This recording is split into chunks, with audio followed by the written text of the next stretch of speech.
നാരായണായ നമ. സ്വാമിയെ ശരണമയ്യപ്പ. നമസ്കാരം. എല്ലാ പ്രിയപ്പെട്ട പ്രേക്ഷകർക്കും തൃപ്പാദമഠം യൂട്യൂബ് ചാനലിൻ്റെ പുതിയൊരു എപ്പിസോഡിലേക്ക് ഹാർദവമായ സ്വാഗതം. ഇന്ന് പറയുന്ന വിഷയം, ഈ കർക്കിടക മാസത്തിൽ ഇടവം രാശിയിൽ വരുന്ന 3 നക്ഷത്രക്കാർ, അതായത് കാർത്തിക അവസാനത്തെ മുക്കാൽ, രോഹിണി, മകയിരമാര എന്നീ നക്ഷത്രക്കാർക്ക് ഈ സമയത്ത് വരുന്ന ഫലങ്ങൾ ഏതൊക്കെ രീതിയിലായിരിക്കും എന്നുള്ളതിനെക്കുറിച്ചാണ് പറയുന്നത്. അതിനു മുന്നേ ആദ്യമായി ചാനൽ കാണുന്നവർ ചാനൽ സബ്സ്ക്രൈബ് ചെയ്യുകയും ബെൽ ബട്ടൺ ആളെന്നുള്ളത് തിരഞ്ഞെടുക്കുകയും ചെയ്യുക. കൂടാതെ വീഡിയോ കാണുന്നവർ വീഡിയോ മുഴുവനായും കാണുവാൻ ശ്രമിക്കുക. ഈ കർക്കിടക മാസത്തിൽ ഈ സമയത്ത് ശുക്രനും ബുധനും മൗഢ്യം സംഭവിക്കുന്ന കാലഘട്ടം ആയതിനാൽ അസ്ഥിരതയും വിപരീത ബുദ്ധിയും അതായത് നിറഞ്ഞ ആ രീതിയിലുള്ള ഒരു സമയമായിരിക്കും. പൊതുവിൽ വിദ്യാർത്ഥികൾക്ക് പഠനത്തിൽ കുറച്ച് മന്ദതകൾ അനുഭവത്തിൽ വരാം. കൂടാതെ തന്നെ പ്രകൃതിക്ഷോഭങ്ങൾ വരാനുള്ള സാധ്യതയും വളരെ കൂടുതലായിരിക്കും. രോഗങ്ങൾ പടർന്നു പിടിക്കുന്ന ഒരു സമയം, നിരപരാധികളുടെ മേൽ കുറ്റാരോപിതം സംഭവിക്കാം. ആചാരലംഘനങ്ങൾ, മതപരമായ പ്രശ്നങ്ങൾ എന്നിവ വർദ്ധിക്കുന്ന സമയം.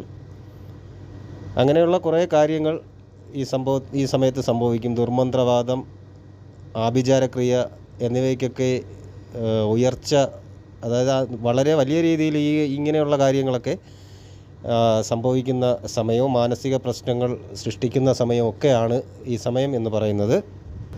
മുന്നേ പറഞ്ഞ വീഡിയോയിൽ പറഞ്ഞതുപോലെ തന്നെ ജൂലൈ 16-ാം തീയതി ആയിരുന്നു കർക്കിടക മാസം ആരംഭിക്കുന്നത്. രാവിലെ 11:08 കർക്കിടക മാസ ആരംഭം.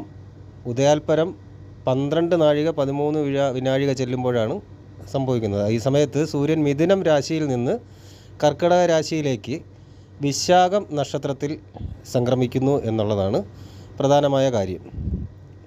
കർക്കിടകം 1-ാം തീയതി എന്നത് ജൂലൈ 16-ാം തീയതി രാവിലെ 6:14 സംഭവിക്കുന്നത്. എന്നാലും കർക്കിടക മാസ ആരംഭം 11:08 എന്നുള്ളതാണ്. ഈ സമയത്ത് ചൊവ്വയും വ്യാഴവും ഇടവൻ രാശിയിലും, ബുധൻ, ശുക്രൻ എന്നിവ കർക്കിടക രാശിയിലും, കേതു കന്നി രാശിയിലും, ചന്ദ്രനും ഗുളികനും തുലാം രാശിയിലും, കുംഭം രാശിയിൽ ശനിയും, രാഹു മീനം രാശിയിലും സ്ഥിതി ചെയ്യുന്ന സമയമാണ്. ഈ ഒരു സംക്രമണം എന്ന് പറയുന്നത് ജ്യോതിഷ ശാസ്ത്രപ്രകാരം വളരെ പ്രധാനപ്പെട്ട ഒരു സംക്രമം തന്നെയാണ്. ഇവിടെ പൊതുഫലങ്ങൾ എന്ന് പറയുന്നത് ഒരു നിശ്ചിത കാലയളവിലെ ഗ്രഹസ്ഥാനങ്ങളുടെ പൊതുവായ സ്ഥിതിയെ അടിസ്ഥാനമാക്കി പ്രവചിക്കുന്നതായിരിക്കും. എന്നാൽ ഓരോ വ്യക്തികളും അനുഭവിക്കുന്ന ഫലങ്ങൾ ഈ പറയുന്നതിനോടൊപ്പം തന്നെ അവരുടെ ജനന സമയത്തെ ഗ്രഹസ്ഥിതിയും ഗ്രഹനിലയും അതിൽ നിന്നുണ്ടാകുന്ന യോഗങ്ങളും, നിലവിലെ ദശയിൽ വരുന്ന അപഹാരങ്ങൾ, ഇതിനെയൊക്കെ ആശ്രയിച്ചായിരിക്കും ഇരിക്കുന്നത്. ഈ പൊതുഫലങ്ങളെ ഒരു സൂചനയായി എടുത്തുകൊണ്ട് വിശദമായ ജാതക വിശകലനം നടത്തുക എന്നുള്ളതാണ്. ദശാനാഥനെ പ്രീതിപ്പെടുത്തുവാനുള്ള വഴികൾ തേടുക, ഗ്രഹദോഷ പരിഹാരങ്ങൾ ചെയ്യുക. എന്നാൽ കുറച്ചുകൂടെ സമയങ്ങളിൽ ഗുണഫലങ്ങൾ പരമാവധി അനുഭവത്തിൽ കൊണ്ടുവരുവാൻ സാധിക്കും എന്നുള്ളതാണ്. അതായത് പ്രതികൂലമായ സമയങ്ങളെ അല്ലെങ്കിൽ പ്രതികൂലമായ കാര്യങ്ങളെ കുറച്ചുകൂടി എളുപ്പത്തിൽ കാര്യങ്ങൾ തരണം ചെയ്ത് മുന്നോട്ട് കൊണ്ടുപോയി അനുകൂലമാക്കി എടുക്കുവാൻ സാധിക്കും എന്നുള്ളതാണ് സൂചിപ്പിച്ചത്. അപ്പോൾ ഇടവം രാശിയിൽ കാർത്തിക അവസാന ഭാഗം, മുക്കാൽ ഭാഗം, രോഹിണി, മകയിരം ആദ്യ അര, ഈ നക്ഷത്ര ജാതകർക്ക്, ഈ ജന്മനക്ഷത്രത്തിൽ ചൊവ്വ നിൽക്കുന്ന ഇടവം രാശിക്കാർക്ക് ഈ കർക്കിടക മാസം ആരോഗ്യകാര്യങ്ങളിൽ അല്പം ശ്രദ്ധ കൂടുതൽ വേണ്ടിവരുന്ന ഒരു സമയമായിരിക്കും. ശ്രദ്ധിക്കേണ്ട ഒരു സമയം തന്നെയാണ്. അതായത് ചർമ്മരോഗങ്ങൾ, വാതം, പിത്തം എന്നിവ വർദ്ധിക്കുവാനുള്ള സാധ്യതയുണ്ട്. നിലവിൽ രോഗങ്ങൾ ഉള്ളവർക്കും ഇത് വർദ്ധിക്കുവാൻ സാധ്യതയുണ്ട്. അത് ജീവിതശൈലിയിൽ ആവശ്യമായ മാറ്റങ്ങൾ വരുത്തി മുന്നോട്ട് കൊണ്ടുപോകുന്നത് വളരെ നല്ലതായിരിക്കും. അലർജി സംബന്ധമായ കാര്യങ്ങളും സന്ധിവേദന, ദഹനക്കേട് തുടങ്ങിയ പ്രശ്നങ്ങൾ എന്നിവയൊക്കെ വരാം. നിലവിലുള്ള അസുഖങ്ങൾ കൂടുതൽ വർദ്ധിക്കുവാൻ സാധ്യതയുണ്ട്. എന്നാൽ ദീർഘകാലമായിട്ട് അനുഭവിച്ചിരുന്ന ചില രോഗങ്ങളിൽ നിന്നൊക്കെ മോചനം ലഭിക്കുകയും ചെയ്യുന്നതാണ്. ആരോഗ്യകാര്യം, ശരീരശോഭ എന്നിവ വർദ്ധിക്കുന്നതിനുള്ള സാധ്യതകളും ഈ സമയത്ത് തള്ളിക്കളയാൻ പറ്റുന്നതല്ല.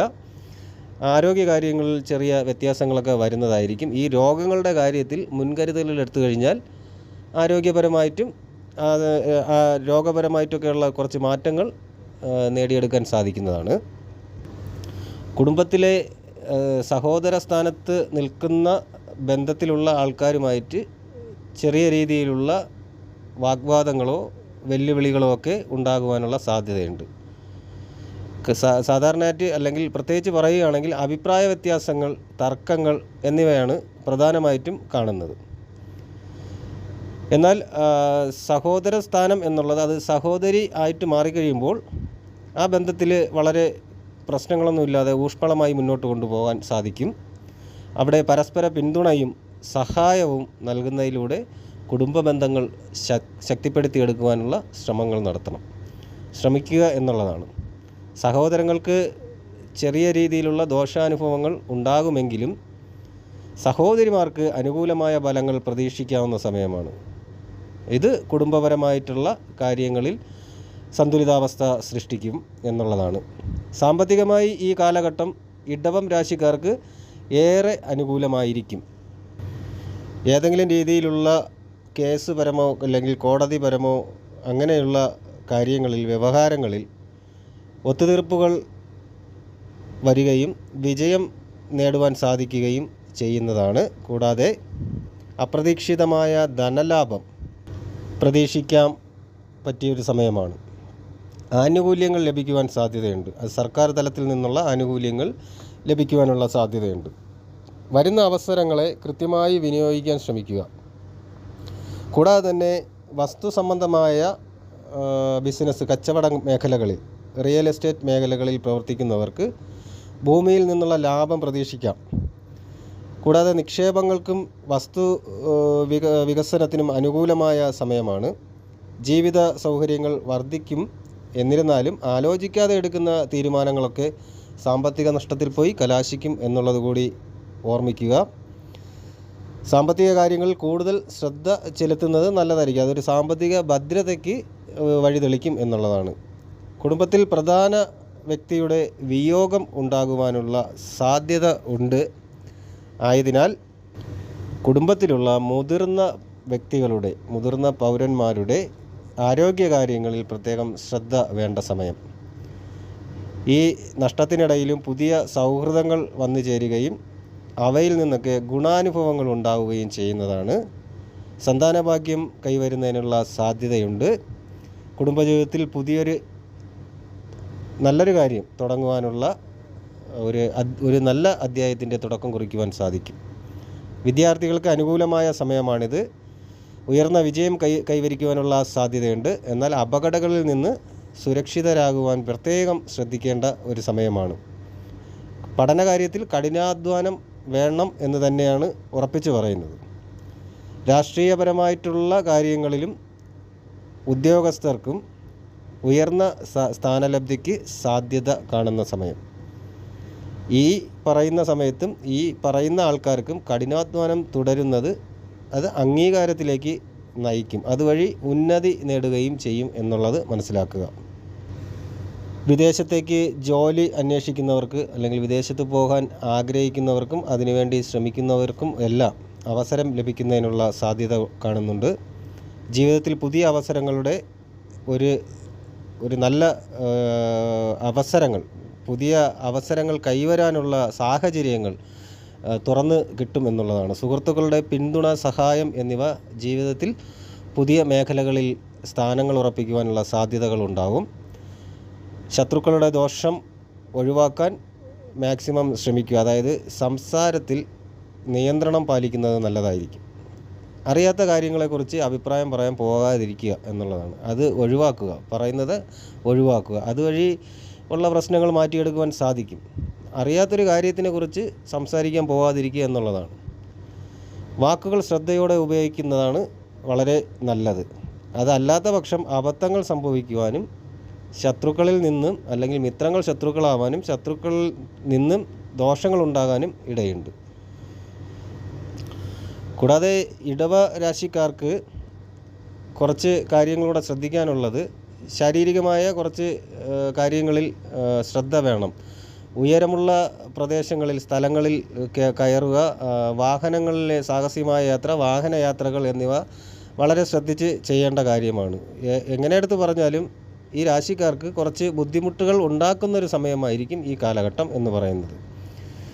ജാഗ്രതയോടുകൂടിയും വിവേകത്തോടു കൂടിയും പ്രവർത്തിച്ചാൽ ഈ കാലഘട്ടത്തിൽ നിന്ന് പരമാവധി പ്രയോജനപ്പെടുത്തുവാൻ സാധിക്കും. അതായത് ചെയ്യാനുള്ള കാര്യങ്ങൾ, ദോഷപരിഹാരങ്ങൾ, പ്രാർത്ഥനകൾ ഇതൊക്കെ കൃത്യമായി ചെയ്യുക. കാർത്തിക നക്ഷത്രക്കാർക്ക് കർക്കിടക മാസത്തിൽ അവരുടെ പിറന്നാൾ വരുന്ന ജൂലൈ 30 ചൊവ്വാഴ്ചയും അനുജന്മ നക്ഷത്രങ്ങൾ വരുന്ന ഓഗസ്റ്റ് 8 വ്യാഴാഴ്ചയും ജൂലൈ 21 ഞായറാഴ്ചയും വ്രതാനുഷ്ഠാനത്തോടു കൂടി തന്നെ ആചാരപ്രകാരം ക്ഷേത്ര ദർശനം നടത്തുന്നത് വളരെ അത്യുത്തമമായിരിക്കും എന്നുള്ളതാണ്. അതേസമയം രോഹിണി നക്ഷത്രക്കാർക്ക് കർക്കിടക മാസത്തിൽ പക്കപ്പിറന്നാൾ വരുന്ന ജൂലൈ 31 ബുധനാഴ്ച, അനുജന്മ നക്ഷത്രങ്ങൾ വരുന്ന ഓഗസ്റ്റ് 9 വെള്ളിയാഴ്ച, 22 ജൂലൈ തിങ്കളാഴ്ച, ഈ സമയവും വ്രതാനുഷ്ഠാനത്തോടു കൂടി ക്ഷേത്ര ദർശനം നടത്തുന്നത് അത്യുത്തമമായിരിക്കും എന്നുള്ളതാണ്. മകയിരം നക്ഷത്രക്കാർക്കാണെങ്കിൽ ഈ കർക്കിടക മാസത്തിൽ അവർക്ക് പക്കപ്പിറന്നാൾ വരുന്ന ഓഗസ്റ്റ് 1 വ്യാഴാഴ്ചയും അനുജന്മ നക്ഷത്രങ്ങൾ വരുന്ന ഓഗസ്റ്റ് 10 ശനിയാഴ്ച, ജൂലൈ 23 ചൊവ്വാഴ്ച വ്രതാനുഷ്ഠാനത്തോടു കൂടി ക്ഷേത്ര ദർശനം നടത്തുന്നത് വളരെ അത്യുത്തമമായിരിക്കും എന്നുള്ളതാണ്. ശരിക്കും കർക്കിടക മാസത്തിലെ ഗ്രഹനില വച്ചിട്ട് അതനുസരിച്ച് ഇടവം രാശിക്കാർക്ക് വ്യാഴാഴ്ച ദിവസങ്ങളിൽ മഹാവിഷ്ണു ക്ഷേത്രത്തിൽ മഞ്ഞപ്പട്ട് സമർപ്പിക്കുക, പാൽപ്പായസം സമർപ്പിക്കുക, തുളസിമാല സമർപ്പിക്കുക എന്ന കാര്യങ്ങളും ദീപാരാധന തൊഴുക അങ്ങനെയുള്ള കാര്യങ്ങളൊക്കെ ചെയ്യുന്നത് വളരെ നല്ലതായിരിക്കും. ശനിയുടെ സഞ്ചാരം വക്രഗതിയിലിരിക്കുന്ന നവംബർ 15 വരെയുള്ള ഏകദേശം 18 ആഴ്ചകളിൽ വരുന്ന 11 വെള്ളിയാഴ്ചകളിൽ തുടർച്ചയായി തന്നെ ദീപാരാധനയിൽ ദുർഗാദേവി ക്ഷേത്രത്തിൽ ത്രിമധുരം നേദിച്ച് ഭക്തിയോടെ സേവിച്ചാൽ ഇടവം രാശിക്കാർക്ക് എല്ലാവിധ ഐശ്വര്യങ്ങളും ലഭിക്കുന്നു എന്നാണ് പറയാൻ സാധിക്കുന്നത്. ആ രീതിയിലുള്ള പരിഹാരങ്ങൾ, ദോഷപരിഹാരങ്ങളും കാര്യങ്ങളും അർച്ചനകളും യഥാവിധി വഴിപാടുകളും കാര്യങ്ങളും ഒക്കെ ചെയ്യുക എന്നുള്ളതാണ് പറഞ്ഞു വരുന്നത്. ഈ രീതിയിലായിരിക്കും ഇടവൻ രാശിയിൽ കാർത്തിക, രോഹിണി, മകയിര നക്ഷത്ര ജാതകർക്ക് വരുന്ന ശുഭവും അശുഭങ്ങളുമായിട്ടുള്ള ഫലങ്ങൾ എന്ന് പറയുന്നത്. ഈ വീഡിയോ നിങ്ങൾക്ക് ഉപയോഗപ്രദമാണെന്ന് തോന്നിയാൽ വീഡിയോ മറ്റുള്ളവർക്ക് കൂടി ഷെയർ ചെയ്ത് കൊടുക്കുക. കൂടാതെ വീഡിയോ ലൈക്ക് ചെയ്യുക. നിങ്ങളുടെ വിലയേറിയ അഭിപ്രായങ്ങൾ, നിർദ്ദേശങ്ങൾ എന്നിവ കമൻറ്റായി രേഖപ്പെടുത്തുക. എല്ലാ നല്ലവരായ പ്രേക്ഷകർക്കും ജഗദീശ്വരൻ നല്ലത് വരുത്തട്ടെ എന്ന് പ്രാർത്ഥിക്കുന്നു. ശുഭദിനം നേരുന്നു. നന്ദി, നമസ്കാരം.